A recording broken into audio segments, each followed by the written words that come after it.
প্রিয় দর্শক ও শ্রোতাবৃন্দ, আমি আজকে আপনাদের সামনে মহান কামিল ফকির শামসুদ তাবরিজির ভালোবাসার 40টি সূত্র থেকে সর্বশেষ অর্থাৎ 40 নম্বর সূত্রটির ব্যাপারে কিছু আলোচনা করতে চাই। মহান ফকির শামসুদ তাবরিজি ভালোবাসার 40 নম্বর সূত্রটির মধ্যে বলেছেন, সারা পৃথিবীতে ভালোবাসা ছাড়া আর কিছু নেই। ভালোবাসা ছাড়া, প্রেম ছাড়া সব কিছু মূল্যহীন। এখন তুমি নিজেকে প্রশ্ন করে দেখো, তুমি ভালোবাসা বলতে কিসের ভালোবাসা চাও? তুমি কি পার্থিব কোনো জিনিসের ভালোবাসা চাও? তুমি কি পূর্ব পশ্চিম বা পৃথিবীর দৃশ্যমান কোনো জিনিসের প্রতি ভালোবাসা চাও? যদি এমনটা চাও, তাহলে এই ভালোবাসা তোমাকে বিভেদের দিকে নিয়ে যাবে। এই ভালোবাসা তোমাকে বিভেদের মধ্যে ফেলে দিবে। ভালোবাসা হলো হৃদয়ের একটি গভীরের অংশ। হৃদয়ের গভীরে যখন ভালোবাসা তৈরি হয়, তখন হৃদয়ে একটি আগুন লেগে যায়। আর ভালোবাসা হলো মানুষের জীবনের একটি পানির মতো। পানি ছাড়া যেমন জীবন চলে না, ভালোবাসা ছাড়াও জীবন চলে না। কিন্তু যে ভালোবাসে তার হৃদয়ে আবার আগুন লেগে যায়। আর আগুন আর পানির যখন মিলন হবে, আগুন যখন পানিকে ভালোবাসবে এবং আগুন যখন পানির দিকে চলে যাবে, তখনই সেখানে পরম ভালোবাসার তৈরি হবে এবং সেই ভালোবাসার দ্বারা পুরো সৃষ্টি জগতের গতি পথও বদলে যেতে পারবে। তো পুরোপুরি সূত্রটি দেখার জন্য আপনারা স্ক্রিনের দিকে খেয়াল করবেন। ফকির শামসুদ তাবরিজি তার এই সূত্রটির মধ্যে ভালোবাসার গুরুত্ব নিয়ে আবারও আলোচনা করেছেন। এমনিতে তার 40টি সূত্রকেই বলা হয় ভালোবাসার 40টি সূত্র এবং ভালোবাসাকে কেন্দ্র করেই তার সমগ্র আলোচনা। তিনি সর্বশেষ সূত্রটিতেও ভালোবাসার কথা বলেই তার আলোচনা শেষ করেছেন। তো ফকির শামসুদ তাবরিজি বলেছেন যে তুমি কি ভালোবাসা চাও এটা আগে দেখো। তোমার ভালোবাসা কি কোনো পার্থিব জিনিসের জন্য? তোমার ভালোবাসা কি পূর্ব পশ্চিম বা দৃশ্যমান কোনো জায়গা জমি বা দৃশ্যমান কোনো পার্থিব জিনিসের জন্য?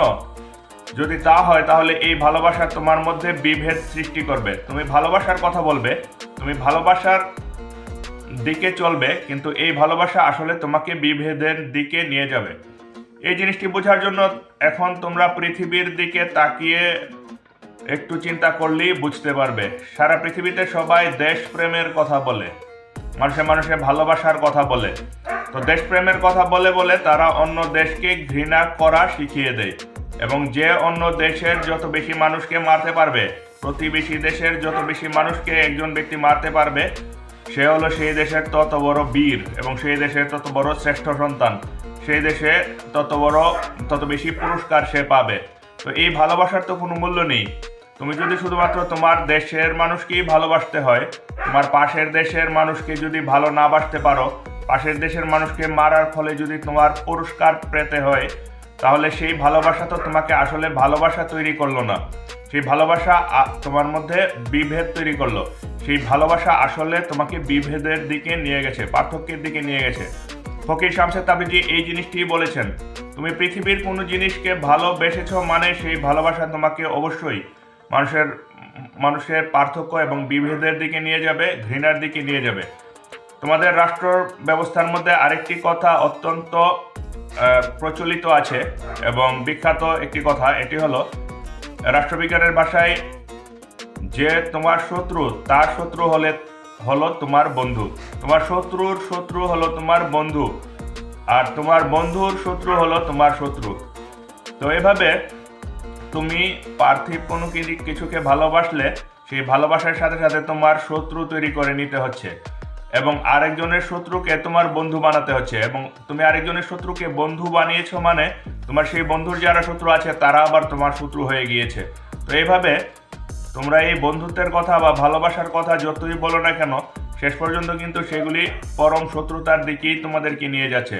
আর আজকের যে বিশ্ব আছে, বিশ্বের দিকে তাকালেই দেখা যায় যে সবগুলি বড় বড় দেশ, ধনী দেশ, মানুষ খেতে পায় না, মানুষ আনন্দে থাকতে পারে না, মানুষের কাপড় চোপড়ের অভাব আছে, কিন্তু তারপরও সেখানে হাজার হাজার কোটি ডলার খরচ করে মানুষ মারার জন্য যন্ত্র তৈরি করা হচ্ছে, মানুষ মারার বম এবং অন্যান্য অস্ত্র তৈরি করা হচ্ছে।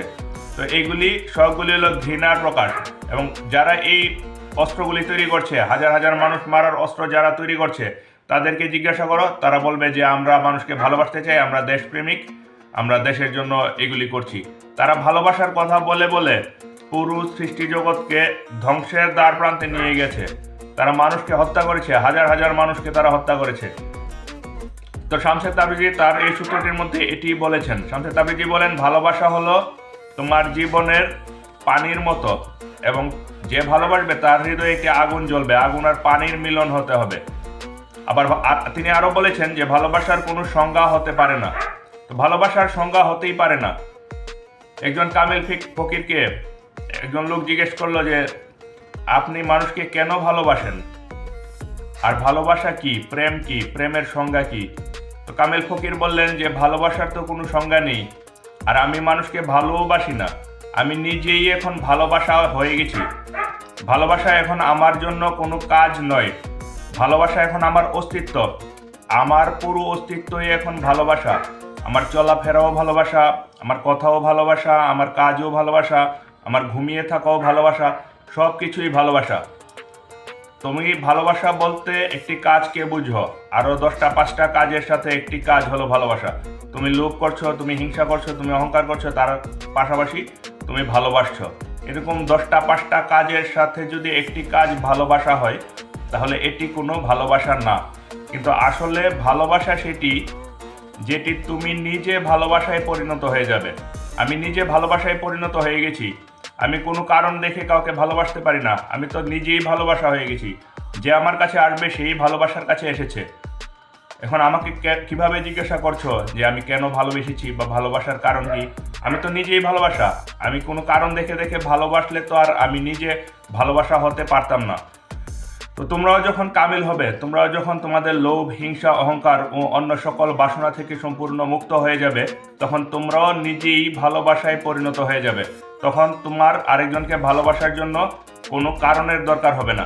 আর মনে রাখবে, যেই ভালোবাসার কোনো সংজ্ঞা দিবে যে ভালোবাসার অর্থ এটা, অথবা ভালোবাসার কোনো কারণ উল্লেখ করবে, মনে করবে সে ভালোবাসে না, সে ভালোবাসার নাম করে তার একটি সুবিধা আদায় করতে চাচ্ছে। ওই যে বড় বড় দেশগুলি যেরকম দেশপ্রেমের কথা বলে মানুষকে হত্যা করতে চাইছে, তার ভালোবাসাটাও হবে এরকম। তো অজ্ঞান মানুষদের ভালোবাসা মানেই হলো একটি ঘৃণা। তো এখন কিভাবে ভালোবাসতে হবে? ভালোবাসার পথ সব সময় খোলা। তুমি এখন যেখানে যে অবস্থায় আছো না কেন, সেখান থেকেই তুমি ভালোবাসার দরজায় চলে যেতে পারো। এটি বোঝানোর জন্য আমি আরেকটি গল্পের অবতারণা করছি। জাপানের একটি বিখ্যাত গল্প। জাপানের নিয়ম ছিল যে কোনো মৃত্যুদণ্ডপ্রাপ্ত আসামিকে তারা অনেক উঁচু একটি টাওয়ারের উপর রাখতো, এবং সেই টাওয়ার থেকে যদি সে কোনোভাবে নেমে যেতে পারতো বা লাফ দিয়ে পরে বেঁচে যেত, তাহলে তাকে ছেড়ে দেওয়া হতো। তো একজন কামিল ফকিরকে সেখানের লোকজন গুপ্তচর ভেবে ধরে মৃত্যুদণ্ড দিয়ে দিল এবং উঁচু টাওয়ারে রেখে দিল। এবং সেই ফকিরের স্ত্রী এবং সন্তানেরা যখন তার সাথে দেখা করতে নিচে আসলো, তখন সে চিৎকার করে আরেকজন ফকিরের নাম বলল যে তোমরা ওই ফকিরের কাছে যাও, ওই ফকির বলে দিবে আমি কিভাবে এখান থেকে মুক্ত হব। তো তখন তার স্ত্রী সন্তানেরা আরেকজন ফকিরের কাছে গেল। আরেকজন ফকির একটি পতঙ্গ তাদের কাছে দিয়ে দিল বোতলের ভিতরে ভরে, ওটার নাম ভ্রাং। তো ভ্রাং নামের সেই পোকাটি তাদের কাছে দিল এবং একটি চিকন রেশমি সুতা তার কাছে দিল, দিয়ে ফকিরের স্ত্রীর কাছে দিল, দিয়ে বুঝিয়ে দিল কি করতে হবে। ভ্রাং তরঙ্গ পোকাটির নিয়ম হলো এই পোকাটি সবসময় উপরের দিকে চলতে থাকে। তো ভ্রাং পোকাটির শরীরে রেশমের চিকন সুতা বেঁধে দিয়ে সে উপরের দিকে মুখ করে ছেড়ে দিল। তো সেই পোকাটি আস্তে আস্তে চলতে চলতে চলতে চলতে সেই উপরে টাওয়ারের উপরে গিয়ে সেই বন্দি লোকের হাতে চলে গেল। তো বন্দি লোকটি ভ্রাং পোকাটিকে ধরে দেখলো তার সাথে একটি চিকন সুতা বাঁধা আছে। তারপরে তার স্ত্রী আরেকটু অপেক্ষাকৃত মোটা একটা সুতা নিচে বেঁধে দিল। তারপর ফকির সুতাটি টানতে টানতে আবার মোটা সুতাটি ফকিরের হাতে যাওয়ার পর তার স্ত্রী নিচে আরো মোটা আরেকটি সুতা দিয়ে দিল।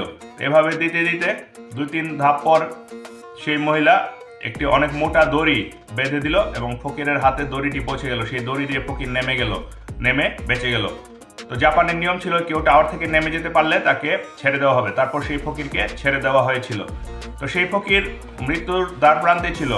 সকালে মৃত্যুদণ্ড দেওয়ার কথা এবং রাতের মধ্যে পালাতে পারলে বা নামতে পারলে তাকে ছেড়ে দেওয়া হবে।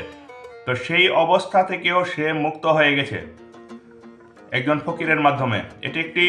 এই গল্পটি দিয়ে এটি বোঝা যায়, তুমি এখন যত বিপদ সংকুল অবস্থায় থাকো না কেন, তুমি যতই বিপদগ্রস্ত থাকো না কেন, তোমার মুক্তির দরজা আছে। তুমি চাইলে মুক্ত হতে পারবে, তুমি চাইলে ভালোবাসতে পারবে। তুমি যে অবস্থাতেই থাকো না কেন, তোমার ভালোবাসার সুযোগ আছে, তুমি ভালোবাসতে পারবে। শামসের তাবরিজি বলেছেন যে ভালোবাসা ছাড়া পৃথিবীতে আর কোথাও কিছু নেই। আর শেষ পর্যন্ত শামসের তাবরিজি বলেছেন যে যে ভালোবাসবে তার হৃদয়ে একটি আগুন জ্বলে উঠবে। আর ভালোবাসা জীবনের পানির মতো, পানি যেরকম জীবনের জন্য অত্যন্ত প্রয়োজনীয়, ভালোবাসাও প্রয়োজনীয়। তো আগুন আর পানির যেদিন মিলন হবে সেদিন মহাবিশ্ব বদলে যেতে পারে। সেদিন এত শক্তি উৎপন্ন হবে তাদের অসম্ভব কাজও সম্ভব হতে পারে। তো এটি বোঝানোর জন্য আমি সর্বশেষ একটি গল্প বলবো। এটি এই সূত্রগুলির সিরিজের মধ্যে শেষ গল্প হবে। ভারতের অনেক বড় কামিল ফকির ছিলেন কবির। কবির একদিন বলেছেন তার কবিতার ভাষায়, কবির বলছেন যে যখন সাগরের মধ্যে আগুন লেগে যাবে, আমি আমার ভাষায় বলছি সংক্ষেপে, যখন নদীগুলি পুড়ে ছাই হয়ে যাবে, যখন মাছগুলি গাছের উপর উঠে যাবে, তখন তুমি পরম সত্যকে জানতে পারবে। তো এই কবিতার ব্যাখ্যাটিতে ব্যাখ্যাকারগণ বলেছেন বা অন্য কামিল ফকিরেরা বলেছেন যে সাগরের মধ্যে আগুন লেগে যাওয়া মানে হলো, সাগর মানে পানি, পানি মানে হলো এই দেহের ভেতরে পুরোটাই পানি। আর আগুন মানে হলো পরম জ্ঞান। দেহের ভেতরে যখন পরম জ্ঞান এসে পড়বে, আর নদীগুলি মানে তোমার ইন্দ্রিয়গুলি তখন তোমার কাজ করা বন্ধ করে ফেলবে, ইন্দ্রিয়গুলি পুড়ে ছাই হয়ে যাবে, নদীগুলি পুড়ে ছাই হয়ে যাবে। তোমার মাছ মানে হলো তোমার আত্মা, আর গাছ মানে হলো তোমার পরমাত্মা। পরমের মাছগুলি যখন গাছে চলে যাবে, পরমের কাছে চলে যাবে, তোমার ইন্দ্রিয়গুলি, তোমাদের স্বাদ, চোখ, কান, স্পর্শ, এগুলি যখন কাজ করা বন্ধ করে দিবে, আগুন লেগে যাবে এবং তোমাদের আত্মা যখন পরমের কাছে চলে যাবে, তখন তুমি পরম জ্ঞান লাভ করে ফেলবে, তখন তুমি যা চাও তা জেনে যাবে। তো শামসের তাবরিজির শেষ অংশটি, এই সূত্রটির শেষ অংশটিও এরকম একটি জিনিসই বোঝানো হয়েছে। শামসের তাবরিজি বলেন ভালোবাসা হলো মানুষের জীবনে পানির মতো,